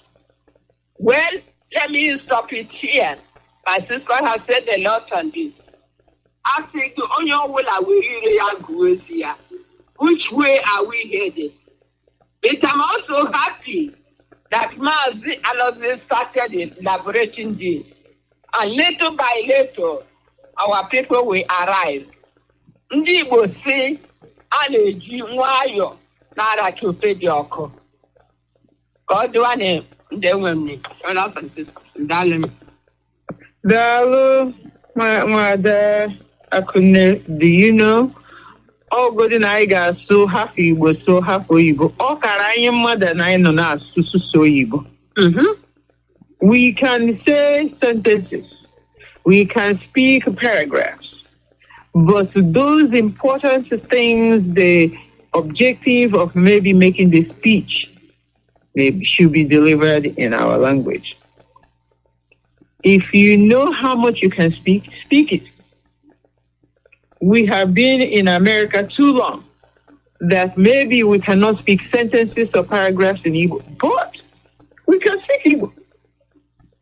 So when my children speak Igbo, they were all born here, some people will laugh at them. Listen, let me give you an example. We went to Maryland to our family's house there. So we went there, and some people came from Lagos. Oh my goodness. This lady's family came from Lagos, and I spoke Igbo to my children, and my child spoke Igbo back to me, and the mother of that family who came from Lagos started laughing the intonation or the accent that my son spoke Igbo back to me. But he has children, daughters, and one son that she came with didn't speak Igbo from Lagos. And I looked up at her and I shook my head. I said, my sister, who is more foolish? Myself, who is teaching my son in America to speak Igbo with accent, or you whose children don't speak any Igbo and you live in Lagos? After that, she never made fun of my children's accent again. And let me tell you, I think it inspired her to start speaking Igbo to her children. I wasn't going to take nonsense and rubbish from anybody about my children's accent in speaking Igbo. No. So my sisters and brothers out there in diaspora, don't let anybody beat your child down because they're speaking Igbo with accent. Even if they speak it like it's English or German or French, let them speak it. Because the minute they get home to Biafra land, all they have to concentrate on correcting is the accent. But they will understand what is going on. your child will never be confused when Igbo is being spoken. So be encouraged. Stick with it. Don't relent. Speak Igbo to your children. It is very helpful. And my people, when people call us Igbo people, they're not Igbo people. We are Igbo people. Igbo.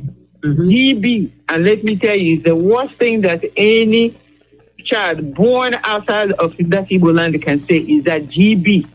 Igbo. They cannot make that sound. But let them say it anyhow they say it, because at long last, when they return to Igbo land, they will know how to say Igbo, and they will know how to speak Igbo with the correct accent. Sister Victoria, thank you for teaching my children where you live Igbo language. That is the most important thing to me. Thank you very much, my sisters. You're welcome. It's our duty to promote our language. Yes, it is. Yes, really it is. So, my next question now is, do you see that Boris Johnson, when these people play soccer with a coconut head of Biafrans, they play soccer with it, and now you know what is good for them is not good for us. You know they're white people, like our leader says, they're white. I undi shoji. I will get mother just like they are. They can relive with discipline the system, but they will not allow discipline to flourish in our land. They don't want us to even taste freedom, let alone disciplined freedom. Inside his party, he's being forced to resign because of certain mistakes in, I'm sure, policies that he has made. And the party will not allow him to continue on, so they're forcing him to resign as the Prime Minister of the United Kingdom. But the contraption called Nigeria, their own president died in their own country, and they covered it up with the contraption. Whoever you present is your leader, and they will cover it up and make you continue living in that lie, living in just such quagmire of foolishness. But nothing will make them continue anything that they don't think is towing the line of their policies in the world. Boris Johnson, resignation. What is your take on that? Africans, what's good for the goose, is it good for the gander? Because these people they're playing politics, they're playing all kinds of games with you. They even called people, come, let us advise you. He ran there. He went into the office. They told him what to do. He ran back. Now you're just robots being manipulated by another person. But look at what they can do in their own country. They will straighten it up. They would call you to caution. They will make sure that you resign, and they push another leader who will toe the line and do the right policy and do what they want. So what's good for them is not good for you, because you're Onyisi Mazi Nnamdi Kanu told you straight. You people cannot think. Get hold of your lives and do what is right for you and your people. Anapiaronoka dolls, like robots being moved around. My sister Akune, what do you think? What is your take on that resignation and the impact in the world? Yes, my sister. First of all, I'm not gonna blame these people a lot, like this Western country, a lot about the mentality of the black man.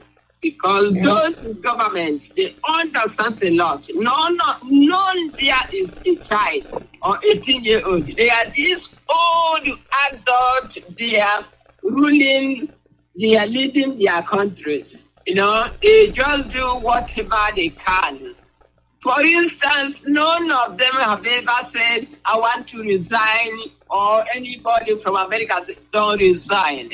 You know, they don't say anything of that. Listen here. This man, Bro Johnson, Boris Johnson, he faces scandals. He was criticized for misleading for the COVID-19, whatever. And this man attended the birthday party during lockdown. And the other little or big charges given to this man, you know, they complain about inflation, all this type of thing. And many of these people see the party, see what is happening, they have to resign. And they'll call him also to resign. And he did. Because no one above law, whatever is in their law is in their constitution, nobody above it. Can anyone in Nigeria resign when something is not working good? That's when they have the power to infiltrate more. If something is not working good, nobody can even mention it. You know? How many of Nigeria who promise you during election that they will do this, they will do that, they will do that, they will never do anything? The same Buhari that is fake now promise you of fighting corruption, promise you of looking into security. Where are they? They didn't do it.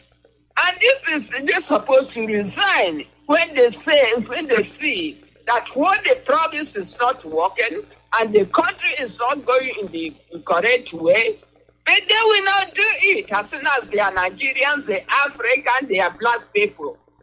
But a white person having love to his or her country, as we are talking this morning about patriotism, if you have love in your country, you will definitely step down for others to carry your country forward.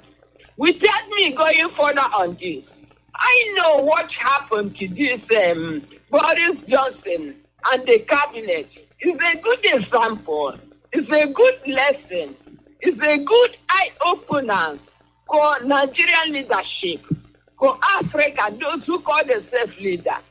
This is a very good one that they have to open their mentality and learn from the Western world, you know?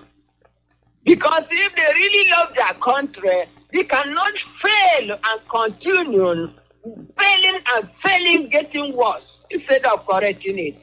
And none of them, it will not come to their mind to resign. Even though somebody pointed you have to resign, others will support them. Go ahead, because all of them are the same. All of them have the same mentality our leader is talking about. You know? See, the insecurity in Nigeria, for instance, what happened 2 days ago, this Kuje prison attack, it's enough, quite enough for the president to resign.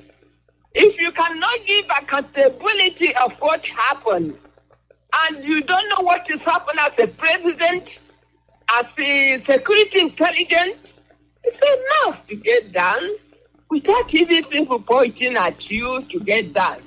You know, you give your resignation, I want to stay. Like here now, here in America, Philadelphia, Nuwa, mayor not here. Ekwuole ikabolia ya chọrọ ịlọdani ka o ji alọda enwere egbuwe mmadụ ahụ ebe a iwu a na-egbu mmadụ every day na-egbu mmadụ every night a na-egbu young people a shoot I don't have the solution, no way to get the solution ka ihe ọsọ na-emekweni ị chọrọ ka continue in this disaster, no way solution for the people. That is the way to do it. The black man, black mentality will also dance more, have more powerful when things are not working. I wish they can learn. Listen to me, they will not learn. They don't learn good things. They learn corruption, criminality. That's what they are good about. If you really love your country, something like this happen, you have to step down. If I'm doing something for Biafran, it's not working. I have to step down. Please, somebody. I even am the one who's gonna find somebody to replace me because I don't need all those problems causing to my people. But our people will never do it. They are criminals.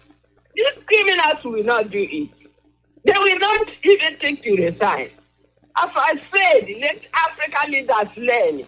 Mostly Nigeria, let them learn from Western world. Look, he resigned because things are not working. He resigned because of one thing or the other. He accepted to resign. He didn't insist. Please, can Nigerian leadership, please, can Africa learn? I know we, Biafrans, we are learning. This is the way to go. If today you are a president, you are a whatever you are, it's not going, it's not working. I'm sorry, it's not working for you, and it's not the end of the world. The capacity of everybody is not the same. Somebody may be doing it and do it better than you, but for you, it's not working. Why can't you resign? The same thing applicable to some of us in IPOB, Biafra struggle. When you are told to resign, my God, you don't want to resign. It becomes a war. It becomes a war. But you forget that you are working for freedom, you are working for Biafra. You are not even getting paid for it. Why can't you resign? Because your heart is not clean. Because you are looking for another thing you want to find in the struggle which you haven't found. You tell me tomorrow to resign. I will go and resign. Please let another person continue working. Because I need Biafra. Because I love my nation Biafra. Because I have to go forward. Not me with all my problem holding Biafra from moving forward. I'm making others to suffer. And because of insecurity I cause in the nation, people are dying every day and nobody cares about it. Is this the way to go? African leaders get up and learn. Resign when you failed in office. This is the way Western world will learn. You do. You come to Western world, you know all these things, but you don't practice it. And you are transferring it to generation to generation. And this continues forever and ever. You think you are doing good to yourself and you are doing good for your future generation. Do not. African people, do not. You have to learn. Learn and correct what you are doing in the leadership. You are not getting it. Nigeria is a shame. We don't even talk of it. We are pointing on this for Biafran. Even those that have a leadership in Biafra right now, in this struggle, resigning. Knowing yourself, say, I cannot do this. So can you get another person? Okay. And instead of being there, things are not working and you are not moving forward. You know, you are there behaving as a leader. You only collect your monthly pay and collect allowance. That's what you care for. Use of Biafrans, you have to learn. Let us learn. Let us understand. We know we in Nigeria have put all of us. We have to correct that fast. Because wherever you are a leader, wherever you are doing something for people, when you start to resign, you even gonna tell yourself the truth. Resign before somebody will appoint you. Thank you, my sister, Dr. Benedict. Thank you very much. Thank you very much. You know, we in IPOB no coordinator no principal servant, no broadcaster, no media warrior is paid. None, zero. Except maybe one person. But all of these multitude of people working for IPOB, nobody receives a pay. So why wouldn't you see when the work is too much for you and you cannot do it? Why don't you draw back and say, hey, because and you continue to support you and continue to do what you have to do. And then when you're insubordinate, you're told to please step aside, let somebody else do this. And you start forming a gang. You start forming a group of people to infiltrate and take away from what is going on. Shame on all of you, especially in the United States of America. Shame on all of you. We did not make you a coordinator. Step aside. Let the coordinators coordinate. We have regional coordinators who are in charge of the United States of America. Step aside. You are not a coordinator. You are not a coordinator. Let people who have been called to coordinate, coordinate. I am not a coordinator. I am not going to coordinate you. You support people. I support all the coordinators. I support all the principal servants. And in my capacity as a principal servant, I want your support. And that's all. Nobody should be usurping any position in IPOB. Because what these white people are telling us that what is good for them is not good for us. We want to beat them. Remember, democracy started from where? From Biafra. Let's go back to our roots. Sister Victoria.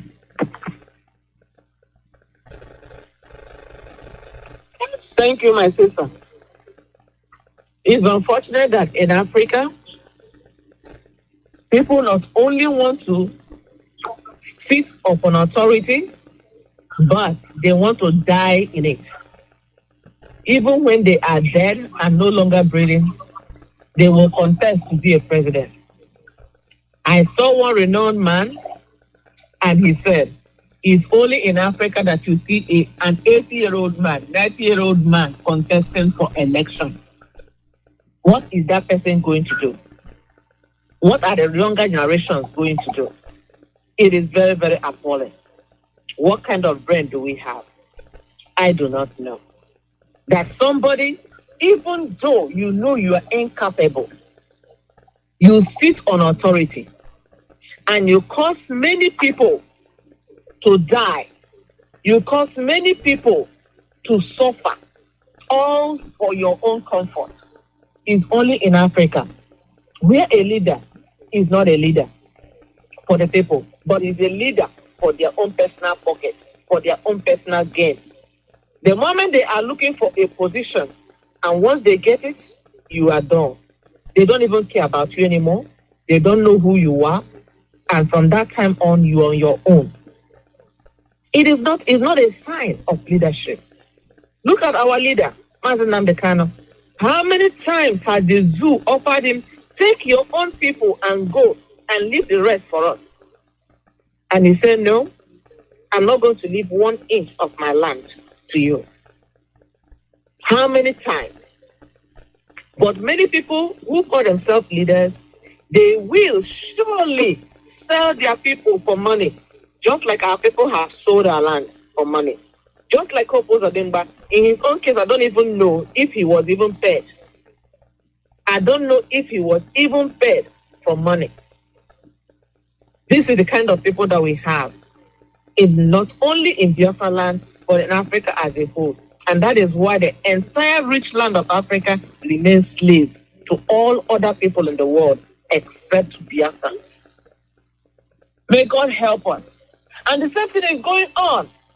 Mazi Nnamdi had a setup in IPOB. That setup is not being respected because everybody wants to be respected.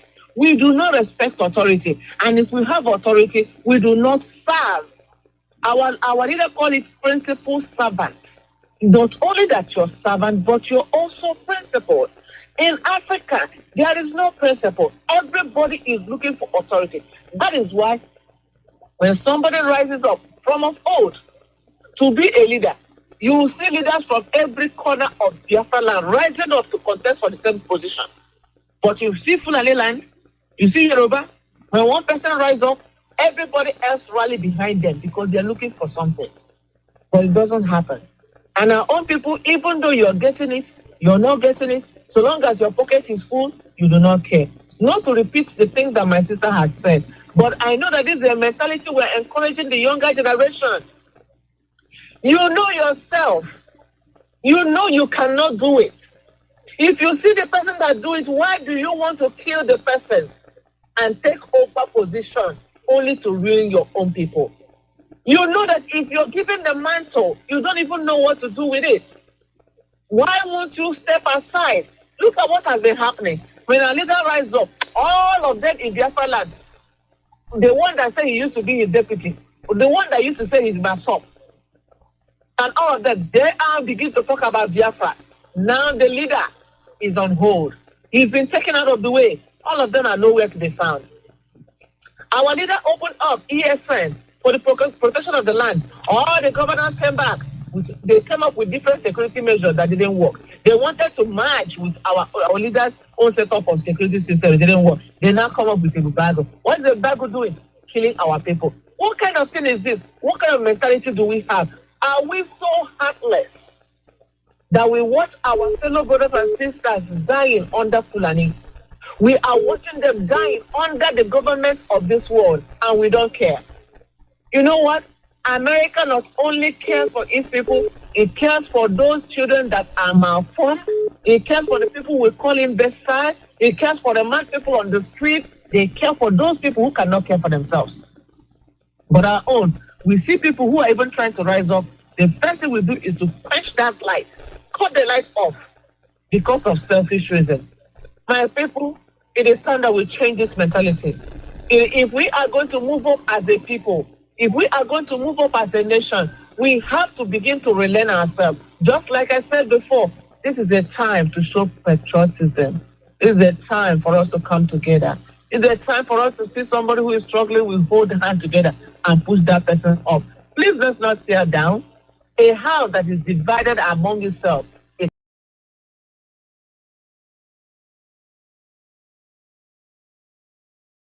cannot stand. Somebody who is struggling, we hold the hand together and push that person up. Please let's not tear down. A house that is divided among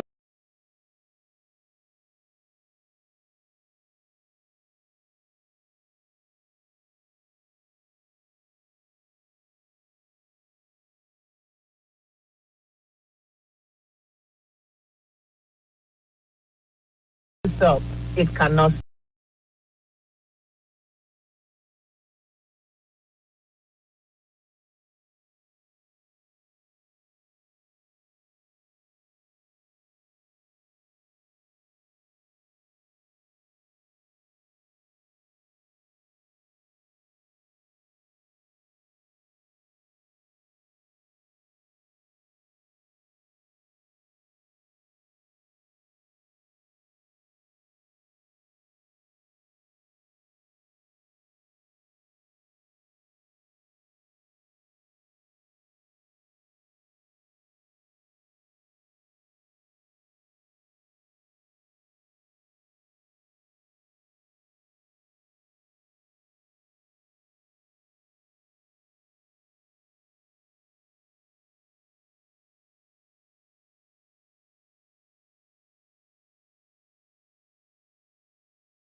It's time for us to see somebody who is struggling, we hold the hand together and push that person up.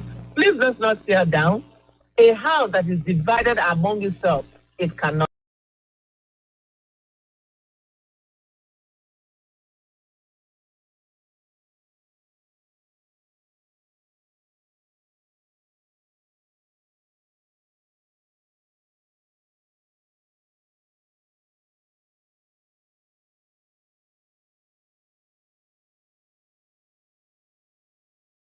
Is there time for us to see somebody who is struggling, we hold the hand together and push that person up. Please let's not tear down. A house that is divided among itself, it cannot.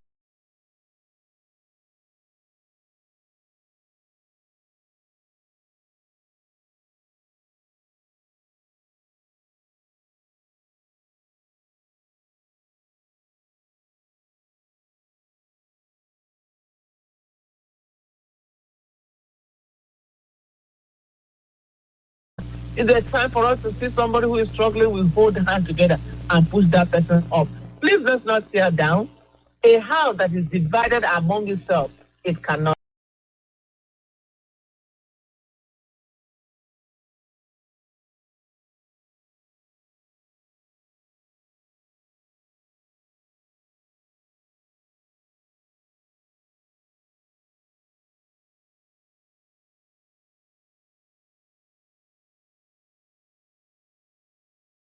Together. Is there time for us to see somebody who is struggling, we hold the hand together and push that person up. Please let's not tear down. A house